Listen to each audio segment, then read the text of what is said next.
The Davos World Economic Forum kicks off Monday. The meeting brings together about 1,700 business leaders and 58 heads of state.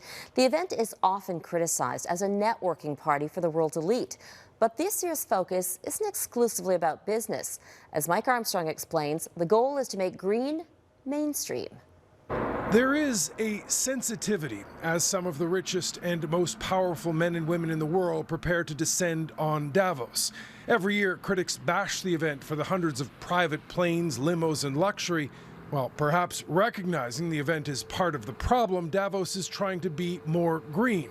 Close to 90% of the vehicles are going to be electric, local foods and non-meat protein meals will be offered, and carbon offsets are being bought to make the event carbon neutral. The forum's founder says the goal is to make green investment mainstream because it has to be. The world is in a state of emergency, and the window to act is closing fast. The World Economic Forum knows climate is an issue. It released a survey this week, a poll of 750 experts and decision makers asking about the biggest risks the world faces. The top 5 answers were all related to climate change and the environment. Davos's head of climate initiatives says whether it's wildfires, floods, or hurricanes, people are seeing what it means. Maybe a few years ago, when people were talking about the impacts of climate change, that was one thing, it was a theory.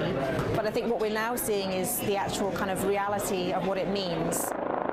Davos 2020 is going to push companies to go carbon neutral, and some are making the move already.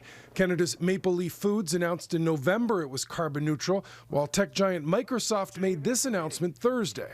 Today we're making the commitment that by 2030, Microsoft will be carbon negative. What do we want?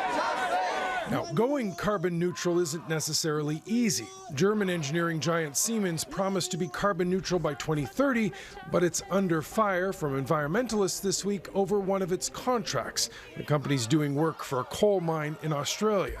This protester calls the coal contract a scandal and the company hypocritical. I shouldn't be up here. The Davos Forum will have a returning face. Swedish activist Greta Thunberg has been invited back for a second year.